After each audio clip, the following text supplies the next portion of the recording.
It wasn't chocolate or nougat or butter brittle. It was a golden ticket girl, and I took a bite out of it.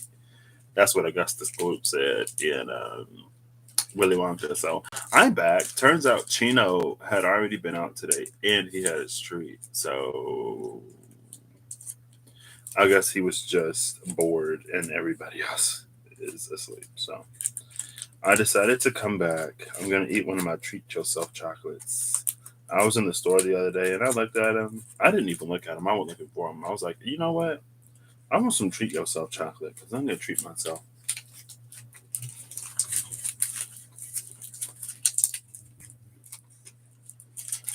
So I got Ferrero Rocher, and my mom was like, "You bought that big old box? Aren't those expensive?" I was like, "Compared to everything else, yes, but I can afford an $11 box of chocolate. It's not like a $300 pair of shoes or something." Do you catch up every time, Skywalkers? Because now that I think about it, you do say it quite often that you on double time to catch up. Hi, Eve. Yeah, I'm back. I was like, I could do something else. I don't know. It didn't feel done. So this is going to be number two. And I put them back in order so that order will not be disturbed. It shall not be disturbed. And I got 1, 2, 3, 4, 5, 6, 7, 8, 9. I only did 9 cards in an hour. Maybe I'm actually not going to use these, which means I'll have to retitle this video. I want to preserve the order in which they came. Bjork. Oh, it's funny how Bjork was the first one out because it means begin. Okay. You heard 44 before you left. 44 is the sacrifice that's at the bottom of the mystical shaman oracle cards. Yeah, so that's what 44 is. I might do something else.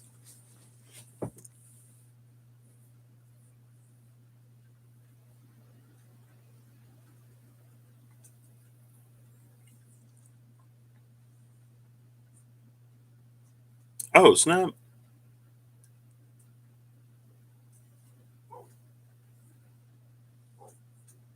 Oh, okay. Sounds like Chino made his way back outside after all. I was like, I think last week I was like, Chino, we gonna go for a walk on Friday, and then Friday happened, and I ended up going to the grocery store with my grandma like all day. And then I was like, okay, we'll go tomorrow, Chino. And my mom was like, don't tell him you're gonna take him for a walk, and then don't take him. I was like, you don't understand me. You don't understand English. You don't know what I'm saying. And she was like, yeah, he does. So I took him on a walk last Saturday. So he's my little cemetery walking buddy. He's my little cemetery walking buddy. He's my little cemetery walking buddy. He's my little cemetery walking buddy. Actually, what I'm gonna do is, so for these 9 rooms that I've already done, I'm gonna use Bloomin' Rose. Hey, how are you doing? For these 9 rooms that I've already done, I'm gonna use the Dreams of Gaia tarot to see what's up. This is my last chocolate. I'm kind of sad, but also I don't need to be eating all this chocolate. So.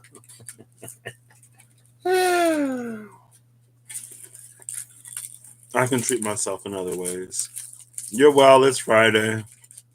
Hallelujah for the Fridays. I work Sunday to Thursday, so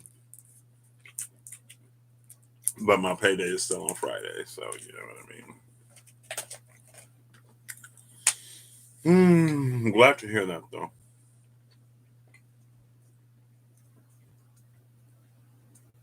I feel like rocking. I don't know, and not like rock music. I feel like rocking and rolling. I feel like rocking and rolling in the bed from one side to the other under some covers. Maybe with the lever. I'm just I'm kidding.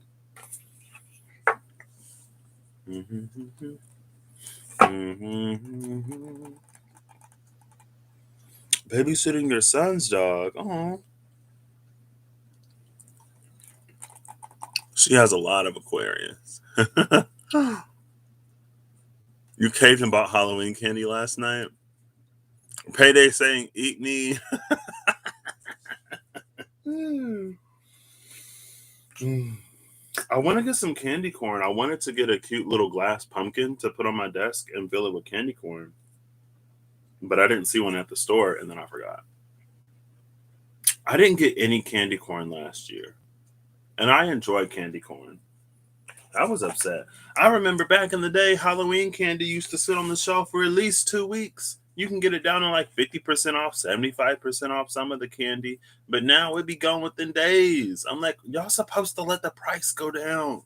Hello? It'd be barely discounted and they be buying it up.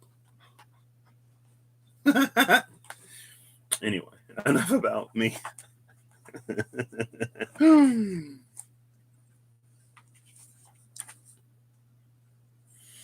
I can understand that. Blooming Rose is our resident Aquarius. Glad to have you in attendance, Sister Rose of the Blooming. Yeah, I eat it the same way. Sometimes I start with the little end, sometimes I start with the big end. It just depends on how I'm feeling, I guess, in that moment.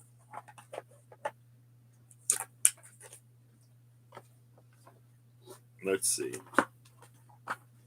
These cars, I'm just like, please. Been wanting margarita pizza all week. Yeah, that's what Eve had last time. He was like, I got me a bottle of wine. I got me some margarita pizza. I got some takeout. I'm eating lo mein. I'm eating chocolate. I'm eating ice cream. And I'm over here like, I'm starving. Eve is like, I am fed. I'm good. I'm just playing.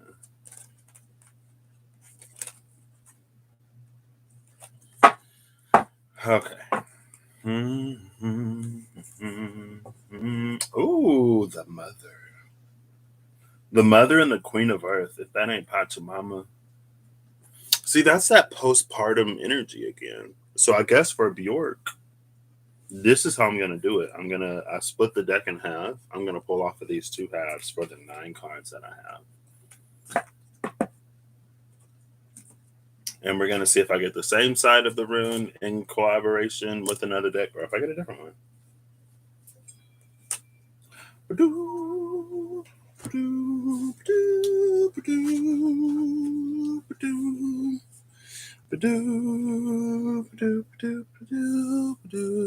You've been in day 5 of detox. Oh. Well, all the best with your detox, Skywalk. Oh, Bloomin' Rose. Bloomin' Rose is in day 5 of the detox. So that means that you ain't eating no pizza or ice cream or chocolate or yeah, I did Reen did a water fast earlier this year. And I was like, oh, it shouldn't be too bad. I don't know why I thought that. And yeah, it wasn't. First, it was difficult. Then it wasn't. Then I was really excited to eat. And then I didn't know what to eat. And I think I ate too much after I broke the water fast. And it upset my stomach. So even when I could eat, I couldn't even enjoy it for like a day. But I was determined. I was determined. Tomato and fresh mozzarella last night to make more. That's why she mentioned it twice. All the best with that, Bloomin' Rose. Keep up with the detox. You got this, sister.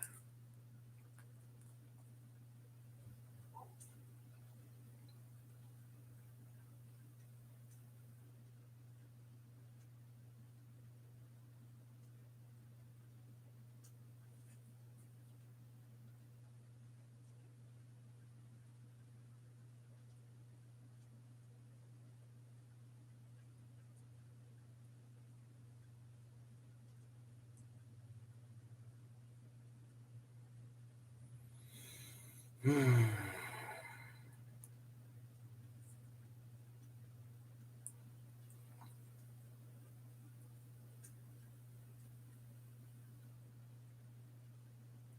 see.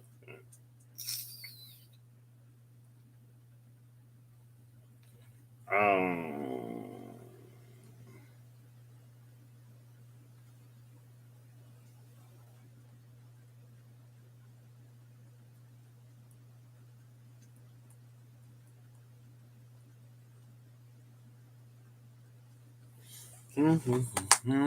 Today is better. Oh, I'm glad to hear that. How long is your detox? Oh, look, my whole ear is exposed. It's fine. I'm trying to go shopping today. I was trying to go shopping, whatever. I want to go shopping, but I also want to get my room cleaned. My grandma ain't replied to my text yet, and it's 9 o'clock. Usually she's up by now. 10 days, so you're halfway through. You're at that halfway point. Maybe it'll get, like you said, easier from here on out, and it won't be as bad. Like when you're in it, then you're good. You're good. I am off on Fridays. Fridays and Saturdays I have off until starting the 7th of November. The schedule is going to change, so I'm going to have weekends off. I'll be working Monday to Friday, so which is cool because Sundays, like, there's not a lot that goes on Sundays, but weekend work piles. Ah. But last Sunday, I finished one book and I started another one. I got some audiobooks that I was like really into and burning through.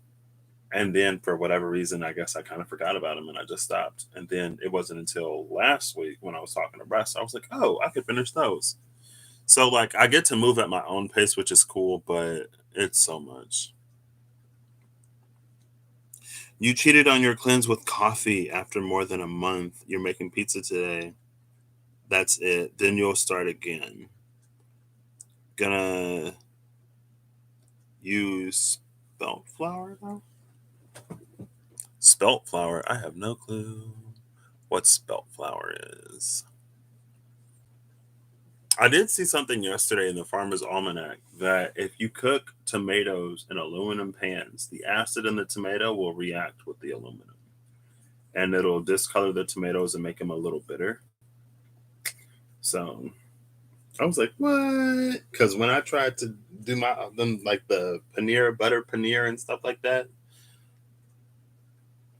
for some reason the tomatoes were just like not it.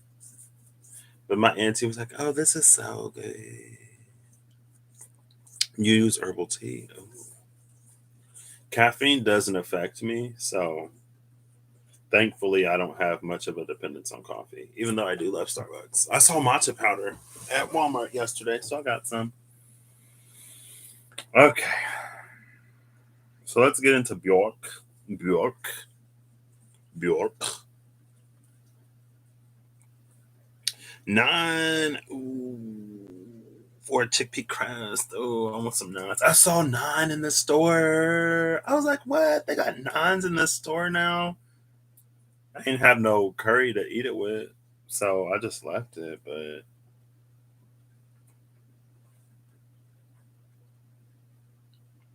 I'm going to text my mom and be like, hey, mom, do you want to go shopping today? I do want to get some new clothes. And I guess I have some clothes I've had since like high school. And those can finally go, I guess. Most of them. My mom doesn't like shopping though, so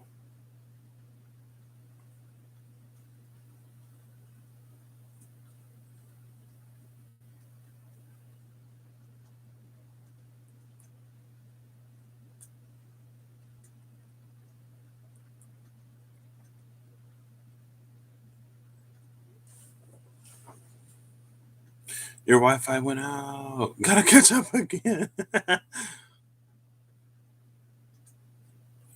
All right, Bloomin' Rose. It was nice to see you. Quinoa is good. I've never had quinoa.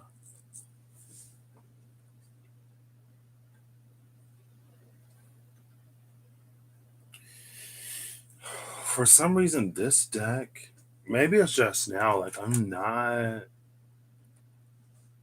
It's not that I'm not connecting to it, but it kind of is. Yeah, I don't want to use this. I don't want to do this anymore. I'm not. I don't want to do this anymore. I've wanted the Dreams of Gaia tarot for so long, and I finally got him. And I was actually no, I was going to get the Mystical Shaman cards. I'm just like, what? I don't know. They're gorgeous. Don't get me wrong, but the kids won't eat it. I didn't even know how to pronounce quinoa for the upper majority of my life. I was like, what's quinoa? Oh my gosh. Is this the Vampire of Doors? Hold on.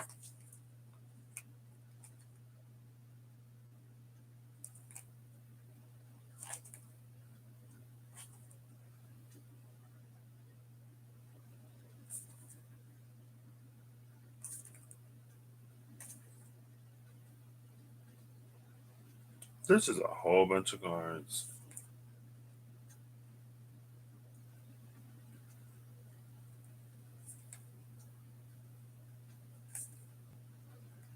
Quite a few of them are majors, but back on the deck. It's a different kind of grain related to wheat. It's digested differently. Oh, gotcha. Thank you for educating. Ooh, there's one card left, two cards left face down. I'm going to breathe and expand my awareness to the multitude of corners of the multiverse so I can hopefully read these cards. This is a lot. I'm like, what is this? I don't even know. Wisdom and the Ace of Fire. The One of Fire, I guess. Oh my gosh.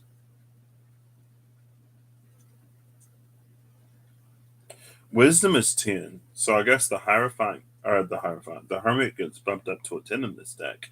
And I actually have, it's scheduled for 1 o'clock. It might not happen today. That's one that I guess I'm going to procrastinate. I guess I'm going to procrastinate doing it. So. I was in the store and I saw these lanterns and I sent a pic to Russ. I was like, oh, it's pick a lantern. Because that's something that Russ would do, right? I guess the lanterns probably wouldn't be in a store. They would be more like outside about a place. But I remember pick a street lamp, pick a dragon, pick a Menhir, pick a door, pick a flower when he was in La Fleur, En Fleur, and En Fleur, A Fleur, La Havre. I don't know how to say any word in French. The worst mispronounced trigger for my Virgo brain is when someone says espresso instead of espresso. It gets me every time. Eva's espressing herself. Mm. I used to get like held up on pronunciations of things sometimes, but I'm better now. Now I'm just like, you know what? But it reminds me of so like when I was growing up, I read a lot. And so there were words that I only knew through reading that I had never heard pronounced. And it's like when you hear it pronounced and you don't even know what the word, you're like, what is that? And then you see it spelled, you're like, oh, that's how you pronounce it. Like I never sounded out the word simultaneous. I guess I was too lazy in reading. I was just like samashis. So it was like samashis and samashiously for simultaneously. I was like, oh well, if I like go through the word like simultaneous or simultaneous. So you read so many words you don't know how to say. Yeah, the hermit for you, and then you got a notification for the lanterns. Not even 10 minutes later. So yeah, everyone say thank you to Russell for the thumbnail for that. Um, I kind of didn't want to do it, and I was kind of sort of joking, and then he was like, "You're gonna do it," and then I was like, "Okay, LOL." And then he made the thumbnail. I was like, "Oh, so your thumbnail is already so gorgeous? Like you should just do it." And he's like, "No, I made the thumbnail for you." When I do that though, I'm probably gonna turn the chat off, but still do it live. For me, it's like one of those before, after, in betweens where I'm going to do my best to connect and then you take it from there to go wherever you go. Because if it's an internal truth, it's going to be more you. And it's not a one on one thing where I can be more interactive. So I'm just going to turn the chat off. So, hola, Cindy. How do you say good morning in Spanish? Buenos dias. Buenos dias. You mispronounced conch on a live. I always thought, like, every time I hear conch, I hear it as conch. People be like, oh, it's a conch shell. And, like, even on SpongeBob, they were like, with the magic conch. And then I had my rhetoric teacher, senior year of high school, was like, it's conch. And I was like, what? Conch? Are you serious? Why is this spelled like that? Or Colonel? Why do you spell Colonel? Collonel. I'm saying colonel all my life. And then I'm seeing like people saying Colonel, and I guess I thought it was like a popcorn kernel, a Kernel. But no, Collonel is Colonel. Somebody make it make sense. You never heard it as conch, yeah. Cindy's like, wait, that's not how you pronounce it? Yeah.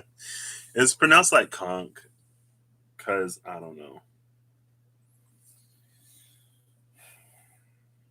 It might be French, maybe. Let's see if Siri can give us the etymology. Hey Siri, what is the etymology of the word conch? Here's an answer from etymonline.com. Conch meaning large seashell, originally of bivalves, early 15C, from Latin concha shellfish, mollusk, from. See definitions of conch.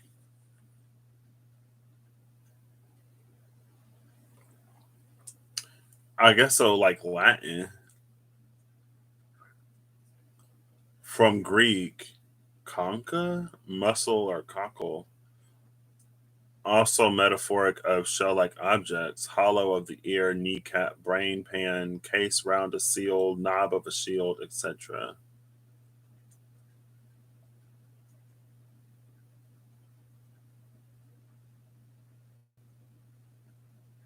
Long story short, I don't know. Crunk, pull the lever. The other lever.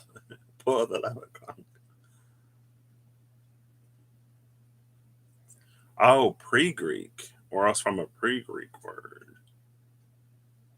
Anyway, yeah.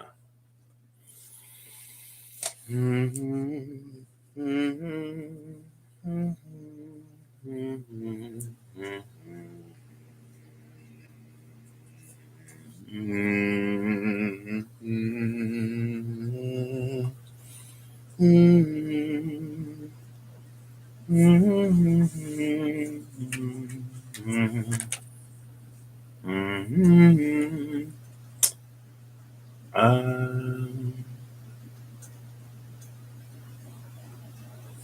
So yeah, these are the cards that came out. I don't think I showed them. Wisdom and the Ace of Fire. Actually, what this reminds me of. So the Hermit's journey is a 2 to 3 part journey in the world of Patrick. In the world of Patrick, we take the Hierophant's lantern internally and we explore ourselves as deeply as whatever Hierophant we follow will allow us to, using the language of that Hierophant or the processes of that Hierophant or the methods of that Hierophant, etc. At some point, throughout all of that exploration, we gather enough pieces of the self that we trade the Hierophant's lantern for one of our own. And then we take our own lantern even deeper into self. And at some point,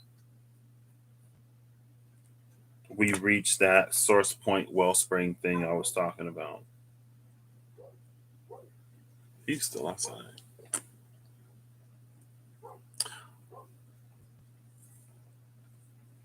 Even though yeah, exactly. I think I was like, and for me to like try to remember how to spell it, I'll be like, horse the ovaries, or does, or horse divorce. Oh gosh. Am I veiling with this head wrap? I don't know. Get into my high priestess energy, I guess, or my high sage energy. This is sheer enough. I can almost see through it. I wonder what I can see in these cards through this that I wouldn't see if I had a clearer picture. Oh, actually,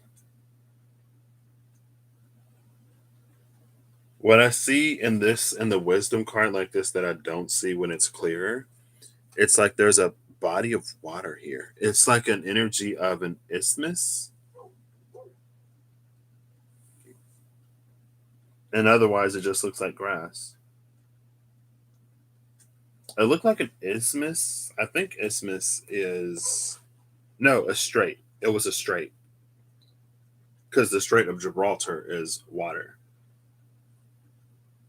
and it's like I mean, internally there's this perspective thing that flips and it expands and gets smaller as we go from inside to outside. But it was like that's not even like the distance between those. That's not even a full leap of faith. Like that's literally just a step.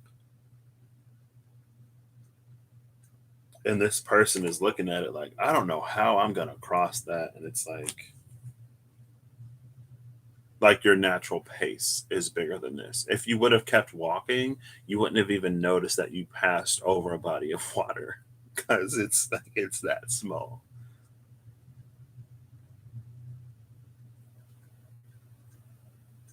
But again, it's about perspectives.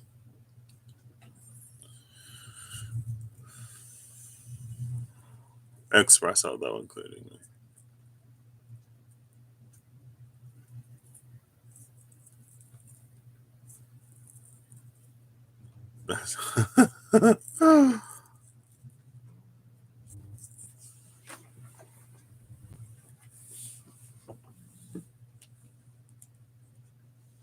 So there is an energy of exchanging one lantern for a greater one.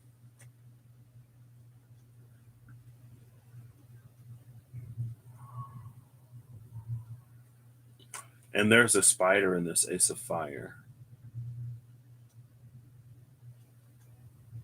I never noticed it was between the talons of this dragon. Oh, somebody just is that my grandma or my mama? It's my grandma. What kind of stuff? Stuff I moved home with, some boxes.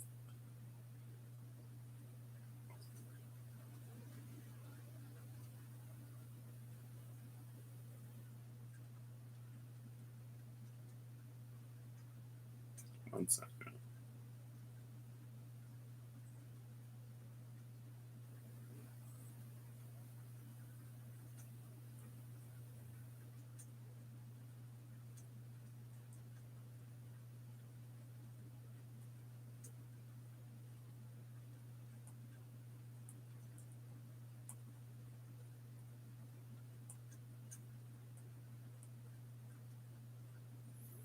So the spider in this card, oops,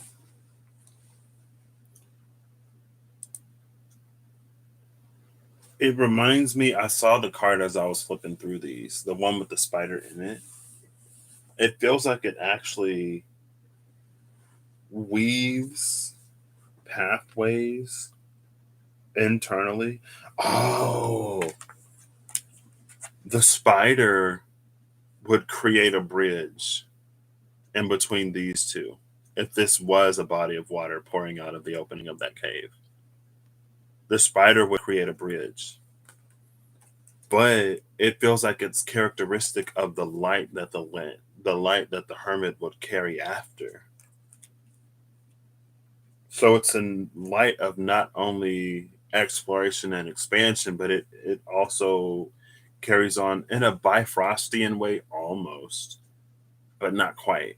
It carries on an ability to actually like bridge and connect things rather than just merely illuminating them. So let's pull some more off of this, I guess.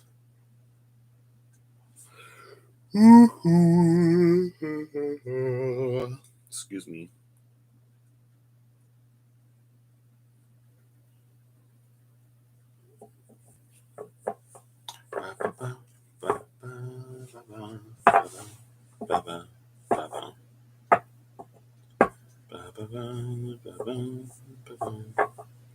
Oh, you did, Cindy? Oh, I can't wait to get them. I'm so excited.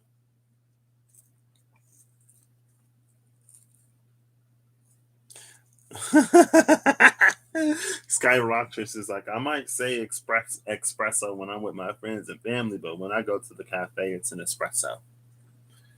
Cafe au lait. I'm just playing. Okay. So let's do this way. Tell us the nature of the old lantern. Oh my gosh, that was so loud. There we go. Tell us the nature of the new lantern. This is interesting.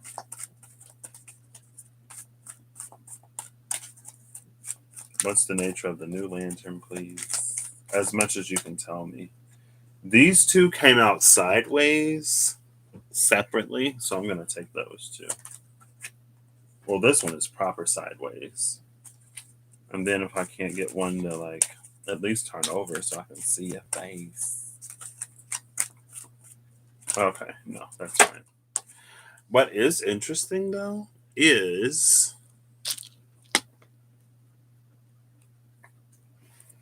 that it's almost like that Bjork Pachamama energy earlier, where it came out like that.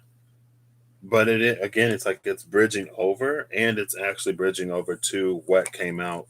So the nature of the current Hermit's Lantern is the healing card, and on the other side, it's like that. Oh, I looked at him. Ooh.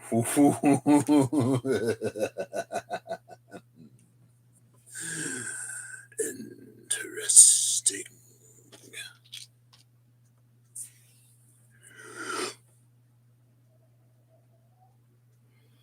Ooh, excuse me.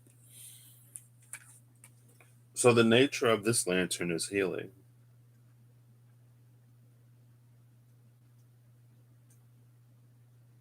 There's a staff here. They're both holding a staff first and foremost. But in this healing card, it only has one snake on it. So it feels like it's not even a complete healing. It feels like partial healing. It's not even a whole caduceus.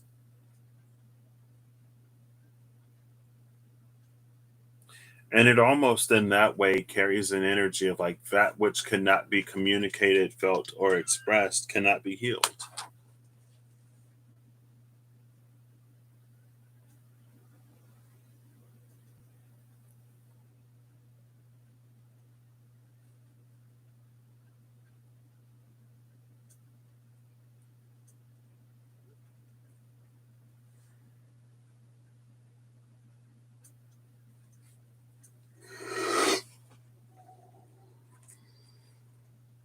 Excuse me. And what's also interesting is that with this healing card, I mean, it's a healing that's never complete, it's a healing that's never done. That's why the hermit is looking at this stone. And they both have proximity to a stone with a Celtic knot on it, right? Because with healing, it's right there.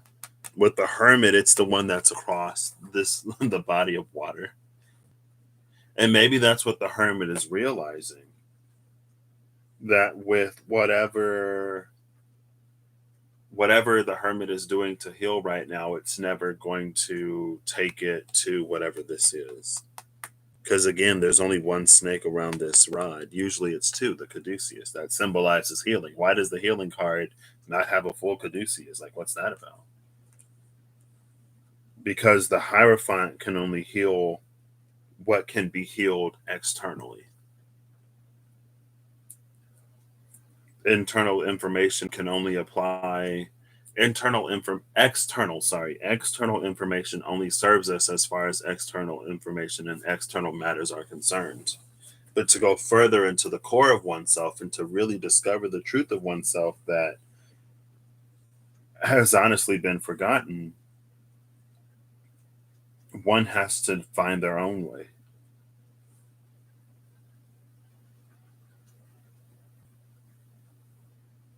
If it resonates, take it. If it doesn't, don't. If your Hierophant is getting you places, continue, right?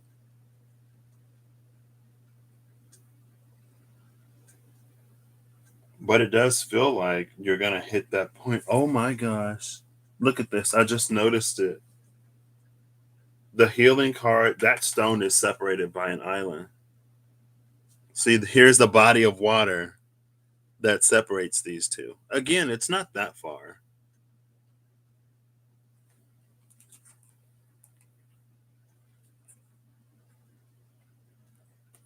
So not only is it present in both, but it's separate in both too.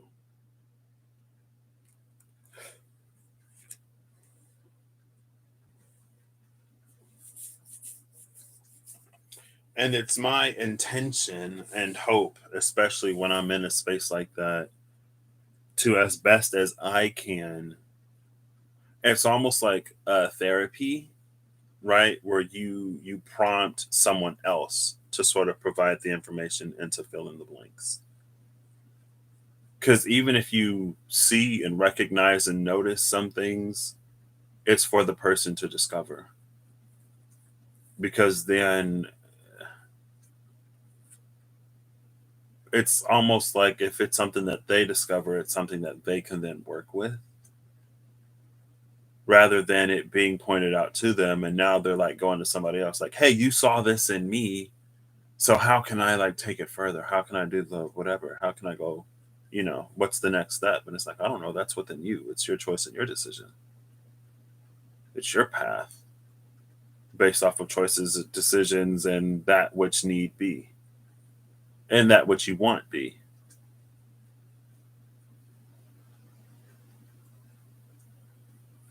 So connecting this lantern to the other is destiny. Oh my gosh. It looks like there's a snake coiled around that weird egg, right? That's the second snake that completes this caduceus healing. But again, it's like it's found in this space. And there are also the two snakes on the top of the tree. So it feels like these two snakes actually give birth to this one that's still in the egg.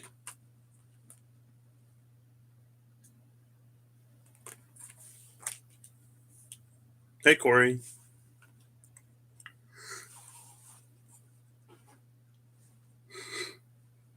Uh, excuse me. I'm still figuring out how I feel about this deck because I'm like, it's just one of those where I really have to like stop and listen and wait sometimes.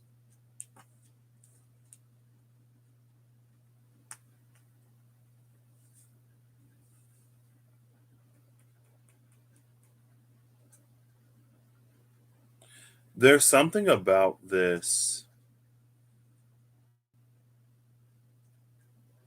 I'm just like, I don't even know if I want to have to give it all this attention though. I'm like, if you ain't speaking, I'm not asking. If I ask once and you don't say nothing, I'm moving on. Because I ain't got time to be here all day. I'm just playing. These Celtic knotted stones, it almost feels like if you approach them, and Russell said this recently, the open sesame thing, right? Or you just say your name. It's almost like if you approach them in whatever way, they actually open up into this dolmen portal, which is why they exist on the other side of the water. It's because they connect to another space.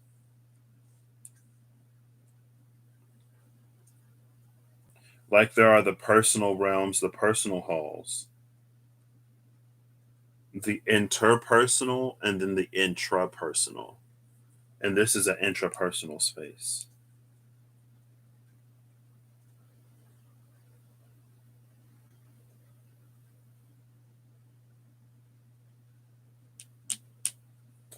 And then the next card. Ah, look at this progression. So here we have half a caduceus with one snake. There we see a new snake born of two other snakes. Or maybe this is the potential that they both hold after you, like this is what it's destined to be. But right now it's just an egg sitting on top of a dolmen. And then the card that came out under the new lantern is self. I thought it was judgment because of the doves in it. It's self. And not only do we have two snakes in the self card, but the snakes have wings and horns. This snake has a feather, but it doesn't have wings. They're worms, baby dragons.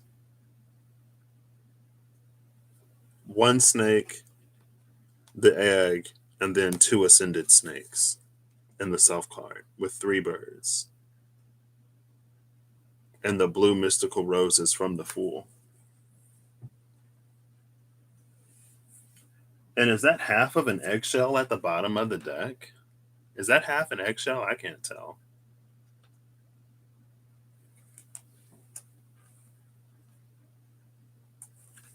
Yeah, so that's literally what I said, I guess.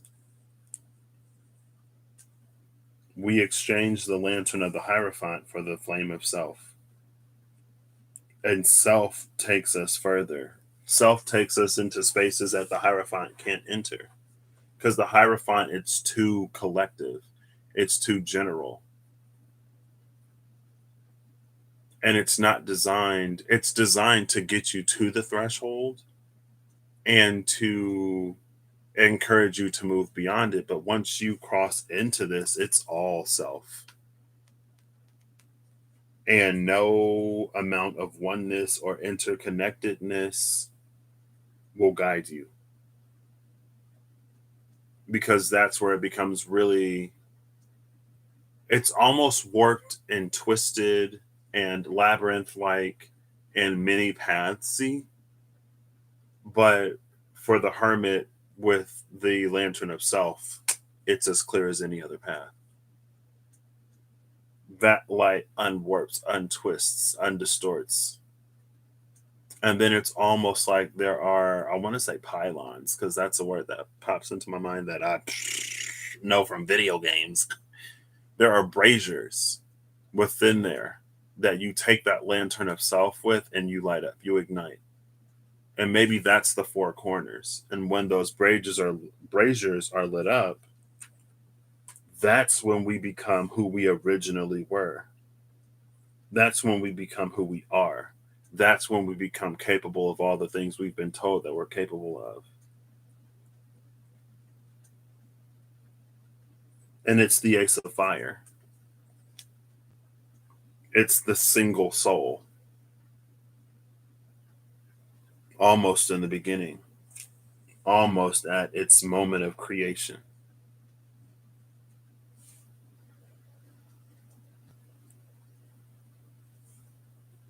And then there's this like Celtic braided portal behind her.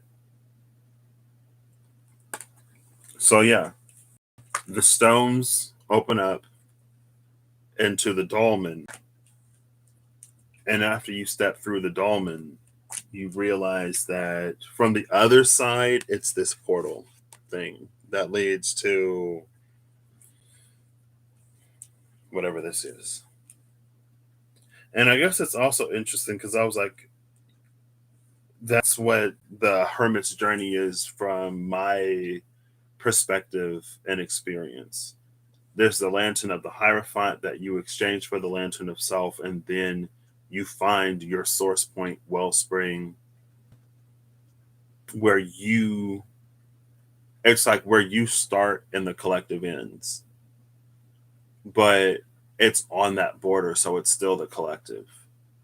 And it's that the thing that was like you go so far inside that you find the outside from the inside rather than looking at that first interest. It's like we barely go inside and we try to control or whatever our external reality from that first, like you go inside the house and you look out the window, but there's actually, like, if you go into the basement or some secret passageway, there's a long tunnel that leads outside. That's where our potential is easiest to realize, not when we first like enter the door.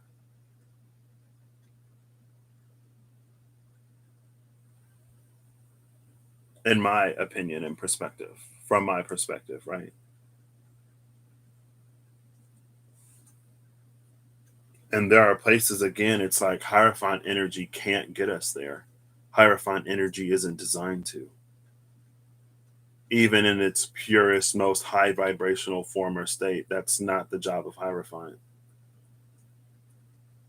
It's the job of self.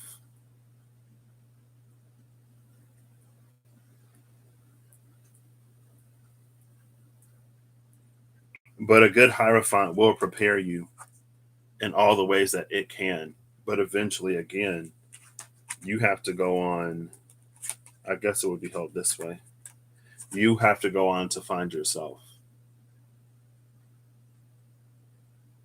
So, and it's a destined path that we all have. I feel like a destined path, it means that, like, it's a constant opportunity that we have. It's an open invitation whenever you want to go that far, but it isn't necessarily guaranteed. So,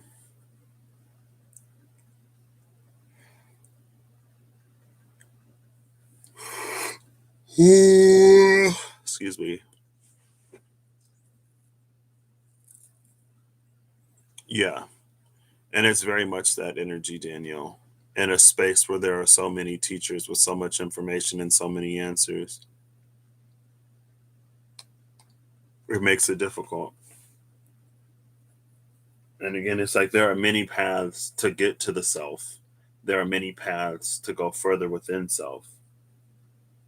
And it's almost like the more information you have outside of you when you approach that space or when you're navigating that space, the more confusing it is. And I don't know, it just reminds me of South Node Sagittarius, North Node Gemini. North Node Gemini explores and it just holds a knowing of where to go.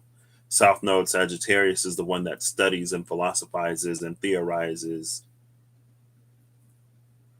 the one that uses learned wisdom, hard earned, hard gained knowledge that was applicable in whatever ways to whatever degree at whatever time.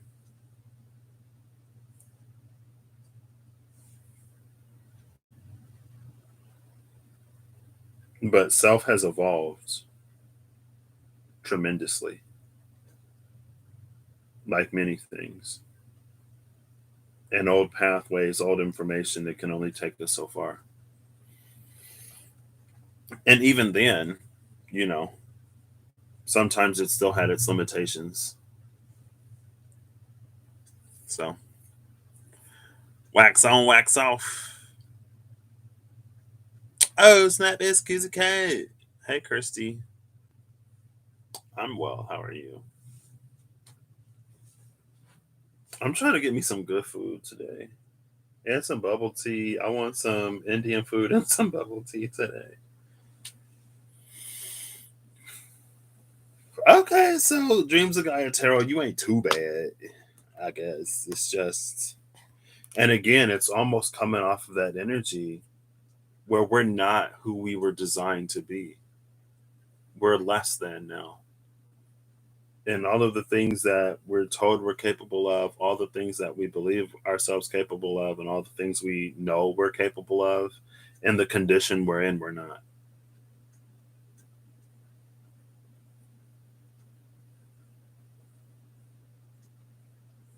And nothing outside of us can make it so.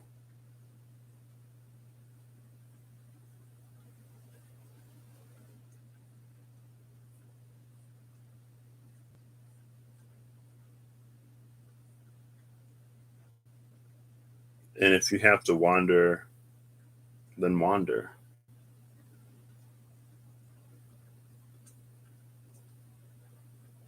Because there are things within self that need be ignited again with those braziers that both set the space, and they it's like the brazier holds stationary the power of the lantern, and it also expands it since it's bigger. And so now it's like if the brazier is lit, you don't have to take your lantern to that place. You don't have to keep exploring almost the same or similar things, right? You don't have to keep spiraling and revisiting and revisiting and revisiting. If you light the brazier, it becomes awakened within you to the point where you don't forget. And if the situation arises, boom, right? And it's like once you light enough of those braziers, the entirety of the space becomes yours to explore. And you no longer need the lantern. Because the space, it's like instead of exploring with the lantern, you realize that you're inside of it, but it's a different one. And it reminds me of the Archangel of Mysteries. It reminds me of the Archangel of Mysteries and the Spirit Keeper's Tarot. It also reminds me of Maquette. It's a game.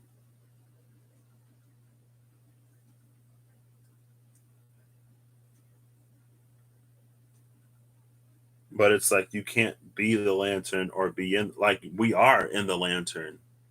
But if none of those braziers are lit, then there's no candle in the lantern. There's no flame in the lantern. There's no light in the lantern. We're in the darkness. We're always inside. But after everything's lit up, it also reminds me of the empty room in the Kim Cran's Wild on Archetypes. The empty room isn't empty. It's only empty from our perspective. We can't see what's in the empty room because the lights are off or because we're not aligned with the frequency that those things hold. It's like we're in the past, those things are in the future, or we're on this side of the veil and those things are on that side of the veil. But it's still there, it's all there.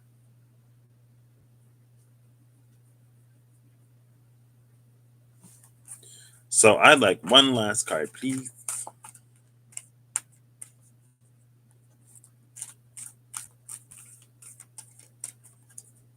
Wait, what?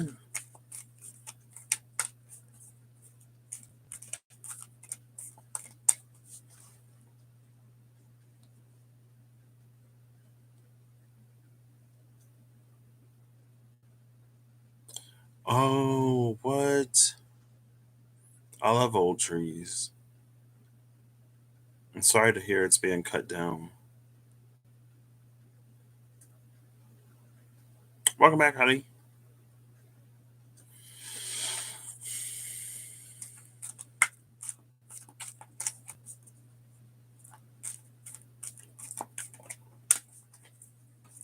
Can I get one last card on this, please?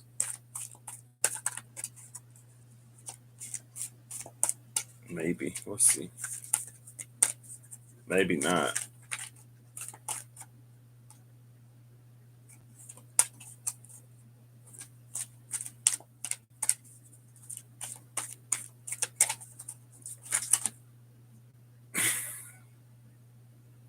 No, no. It's so many cards. It's so many cards. What's interesting though is I picked the deck up in reverse. And so two cards flipped over in reverse, but the like five cards that slid out, they slid out upright.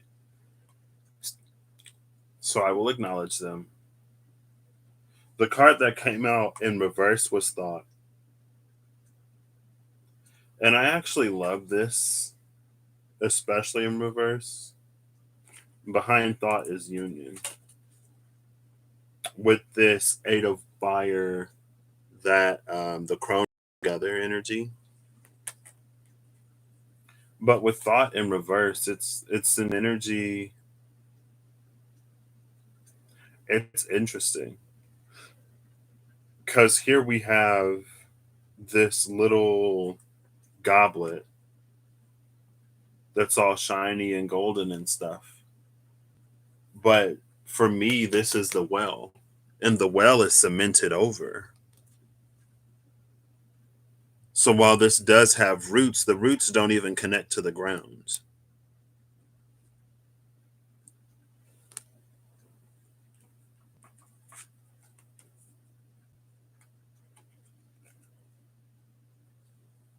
You see that?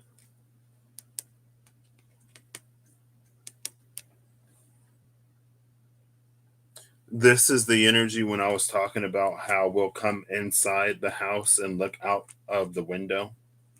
That's this energy. It's not actually connected to anything. So while it appears to hold power, and while it does hold power, it's not grounded, rooted, or connected to anything of substance. And so it just becomes more superficial. Superficial purely in the terms that it isn't rooted as deeply. It doesn't hold as much impact because it's not connected to anything. Right? Superficial just as in like not as deep. Not as in like fake or phony or imitation, not artificial. Because it's almost like you're saying the right things, you're doing the right things, performing the right rituals or magics or whatever. But without that ground, without that anchor, without that connection, it just holds no power. It's empty words that the words themselves hold some kind of power, right? So you may get something, but it doesn't project like the brazier versus the lantern, right?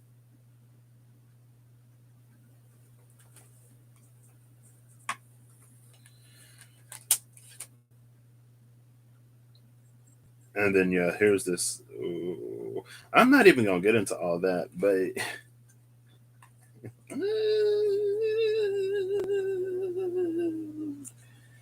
choices people make them.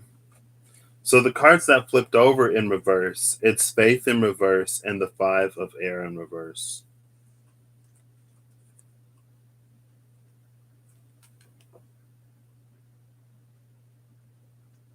And it isn't. It just it's misplaced. It's a misplaced faith in demanding or expecting things to work for us, what they're not designed to be for us, what they're not intended to. And it's almost like, regardless of what is promised to you, it's a disappointment and a betrayal of self to self to even put someone or something in the position to do this for you anyway.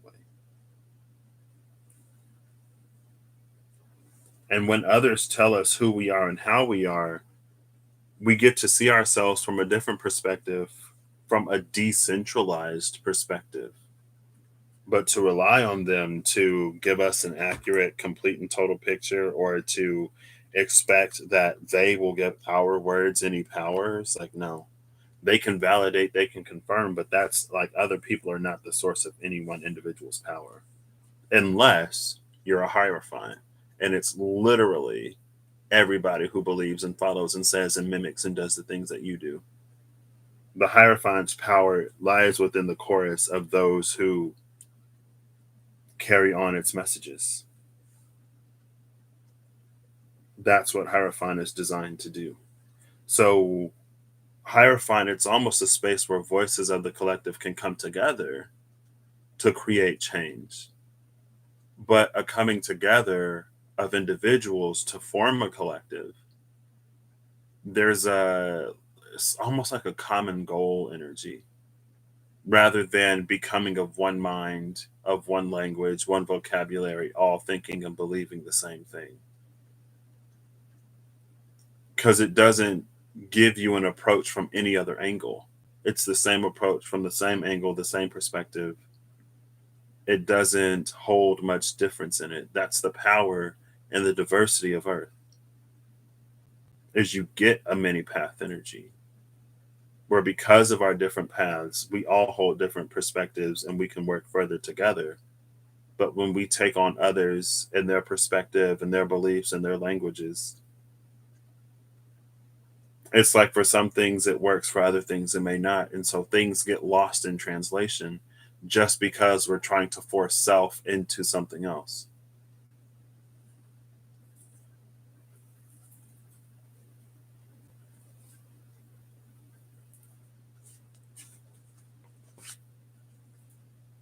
And that's what this is. Like, this is the entirety of self that goes neglected. And this is the amount of self that we gain for all of our faith in those things. And that's the five of air. That's what the second decan of Aquarius. That's Aquarius and Gemini. North Node is in Gemini right now, and that conjunction just happened in Aquarius. We're moving into the age of Aquarius, but it's an Aquarius. It's like Gemini gives Aquarius a communal energy without taking away what makes Aquarius unique and special. So it is a community, it is a family, but it isn't one where everyone's forced to sort of like be the same. And again, it gives us that many paths, many perspectives. Two heads are better than one, and two heads coming from different directions are better than a million heads or a billion heads all gathered under the same figurehead, because that's one mind, it's one head. The cards that came out upright, it's only four of them. The Queen and the King of Fire came out. Oh, we see the cat and the lion. The Queen of Fire is coming with the butterflies, though.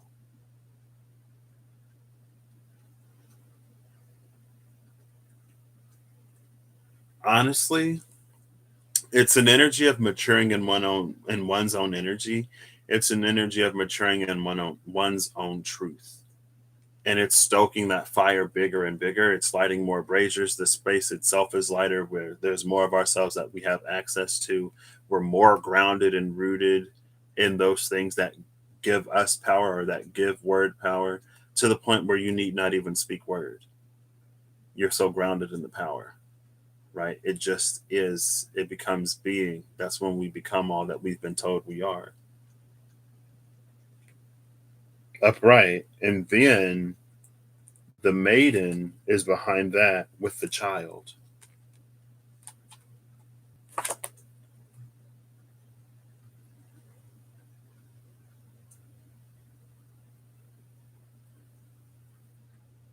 I don't know if this is. Oh my gosh, there's a hummingbird in the child. The child is holding the flower that the hummingbird drinks from. And this time, instead of the blue mystical roses, there are these like lavender, lilac-y purple roses. And in the maiden, there are white roses.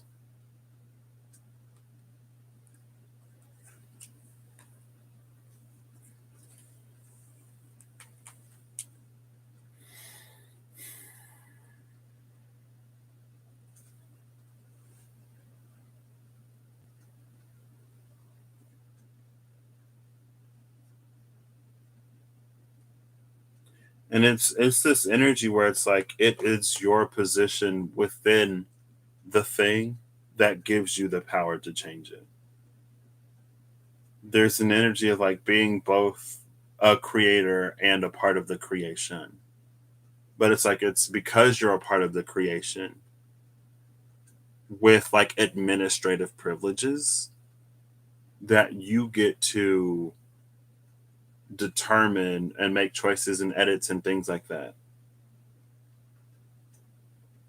But again, it's like it's because of your connection to it. It's because you're in it. And a lot of times we try to get above it and beyond it. And to be disconnected from it, to be above it, to be beyond it, is to lessen your connection to it, is to lessen your ability to change it, is to make you less capable of all the things that we're capable of and that we've been told we're capable of. But it does require a not like the king and the queen of wands are two of the most self-confident, self-assured, creative, energetic, powerful, expansive, like I want it, I'm going to get it because I desire it and so it shall be mine, like energies. But they do so in a way that betters the space around them, that creates more, or that leaves that energy for others to pick up on and then to create with as well.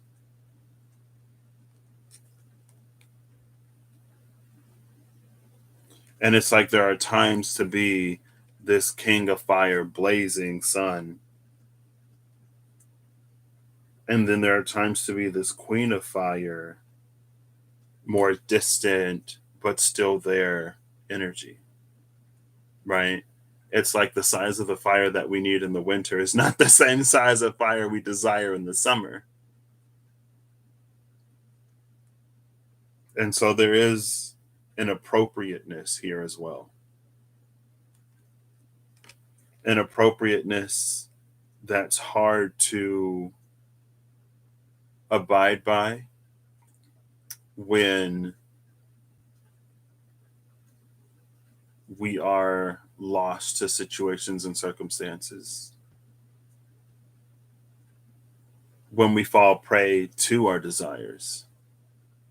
But to be disconnected from them does us no great service either.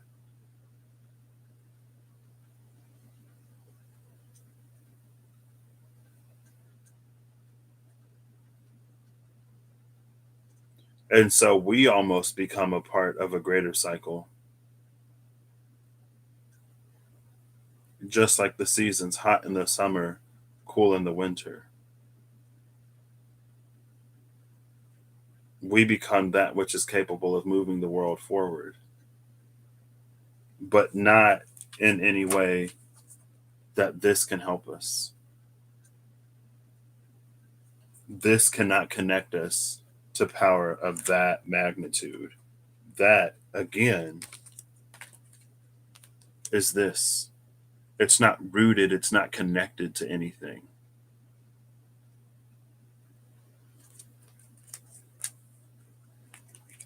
And I can't even look for the Hierophant in this deck because the major numbers aren't the same.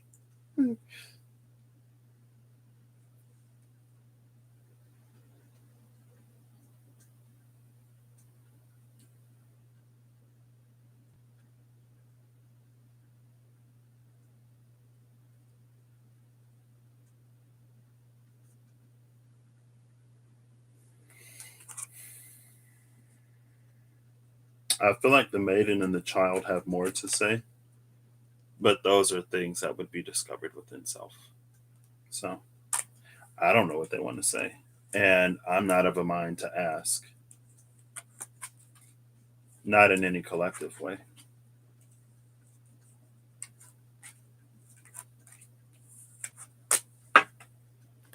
Because I feel like a lot of times what we do is we hear of the gift, we hear of the ability, we hear of the power, we hear of the message, and we try to hold on to the message to the point where we don't go on the journey that preceded the destination. It's like we try to get to the destination while not even going on the journey, and then we never get there because it's the journey that puts us in a position to be that in the first place, which is why that owl was standing on the other end of the bridge and humfurled the journey home.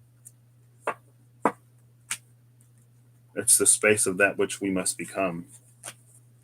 Oh, here's the card. This is the card. It's intuition. Number 22. Where that spider forges pathways that were previously inaccessible to that hermit card. Wisdom. I think it was wisdom. This is what the new lantern has the ability to do for us within us and to connect us to. And again, this is the point where we get to use the fact that we're connected to everything and the deepness of that connection to send ripples and waves throughout the web that can't be felt in any way besides being on it.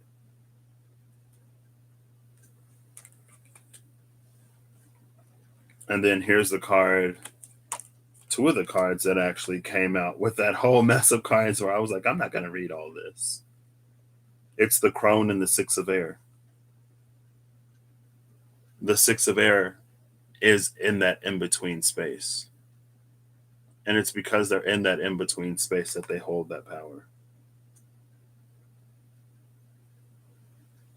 And they're one and the same. It also reminds me of justice in the Wild Unknown Tarot.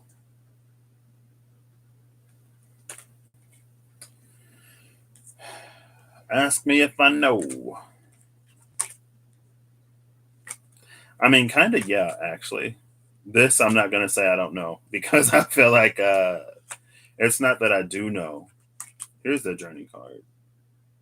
It's not that I do know. It's just like this is something that's sort of been percolating for a minute now. And so, like, this isn't like, oh, this is new information to me. But again, we all have our own different paths and journeys. And for some of us, maybe we do find a hierophant that can take us all the way, or maybe we're happy with the power that we have. Maybe we're happy with the amount of potential we have realized, or maybe we're just not in a position where we'll be brave or courageous enough to move any forward. And so we settle where we are.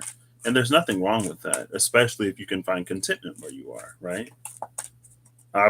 Honestly, I'm not the type of person to really do more than I have to do. Like as soon as I can be comfortable, I'll take it. Thank you. Which is why I think for a long time comfort was denied to me and peace was denied to me because I would have made a home there and it wasn't for me to stay where I was. So anyway.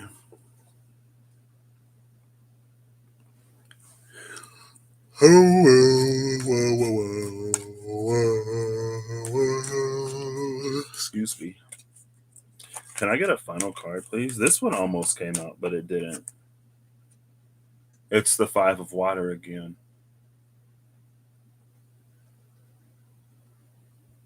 It's light reaching places that it hadn't before. To warn this individual, there are 4 fish and 4 rays of light. Interesting. But I'm not going to take it because it didn't come out. So, no problem, Skywalkeress. Like, this is the time that everyone's been manifesting and asking for, maybe since time immemorial. The new golden age and golden era. But for a humanity and for a collective that had atrophied and rotted and decayed from the inside out because of its history. And because of its gained and learned, not contentment, but it's like a apathy because of the apathy for others that we've picked up as well. It's like your hearts aren't what they were. And in that condition, in the condition that we're in, there's a lot of stuff that we can't do. It's like prayers that never reach because there's no power in the words that we speak, or because the belief isn't there to give it what it needs to go where we wish it to go. We're not who we used to be. And we're being given the opportunity, because of what we've been asking for, to be more.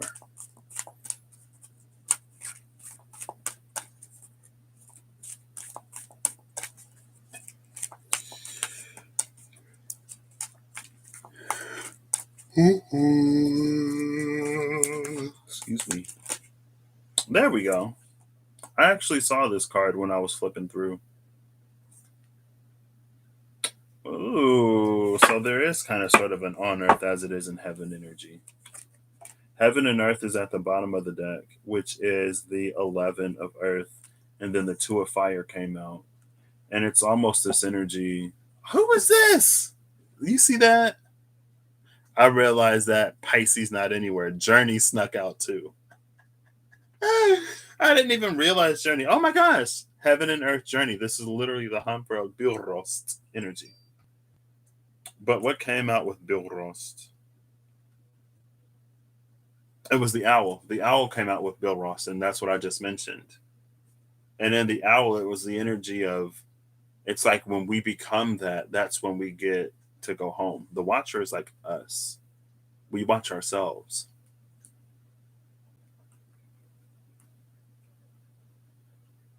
And then when we feel comfortable, we allow ourselves whatever.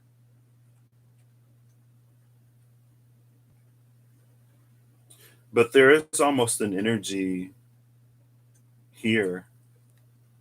It's easiest and most commonly said as higher self integration. But it's when we are on earth who we are in heaven. When we are now who we think will be in the age of Aquarius, or who we think will be in the 5D or whatever.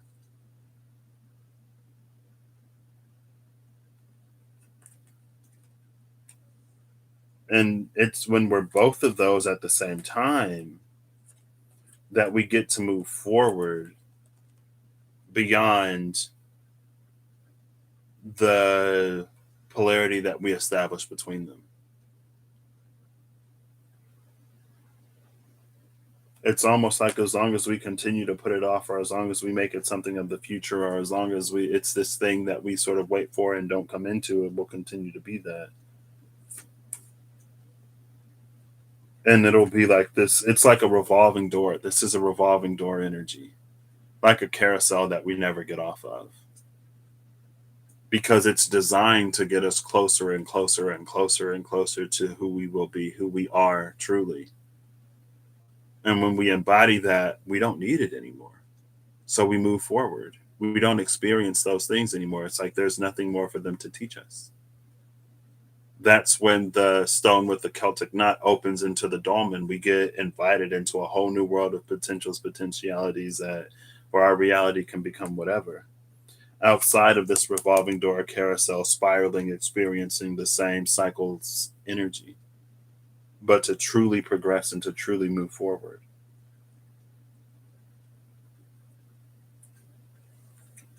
Like I am her and she is me. And in this space, we are one and the same. In all spaces, one and the same. And it's like, I've no more to learn from thee, and so thee I release. And then we get new stuff. Or not, take it how it resonates. I hope you all have a good whatever whenever you see this. I hope you're acting in alignment to make all that you wish to experience your reality. And honestly, I feel like I don't even need to do the lanterns. Maybe I'll trim this video to like this part, and then this will be like the precursor to the lanterns reading later.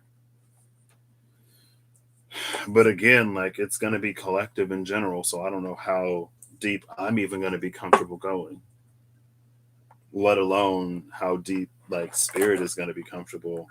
And like I'm not one of those, I'm not a pusher. I very much so err on the side of the high priestess and the moon. Sometimes there are some things that if we know them before our time to know them, it can do more harm and damage than good. Because we don't yet, it's like when we get traumatized as children, we have these experiences that force us to know things before we're ready to know them. And it's in our inability to make sense of those experiences because we're not yet developed to the point where it's something that we're able to comprehend, that it makes it more traumatic. And then we live our whole life until we do the healing off of like trauma responses and getting triggered. Where it's like if we would have known those things or experienced those things in the right ways at the time where we were developmentally ready for them, we could have seen the beauty in them. But because it happened when we weren't ready, it becomes tragedy.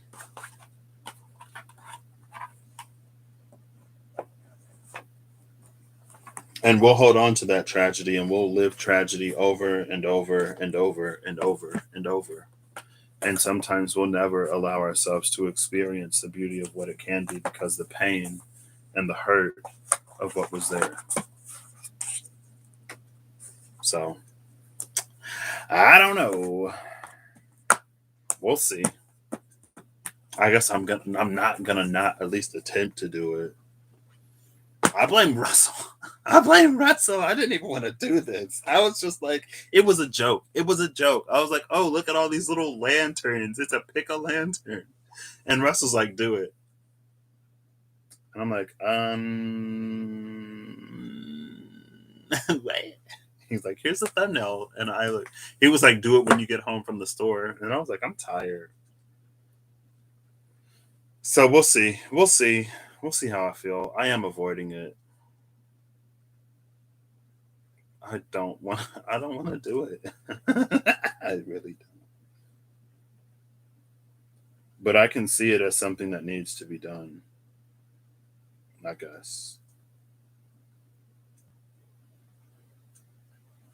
And I guess as a human or as a person,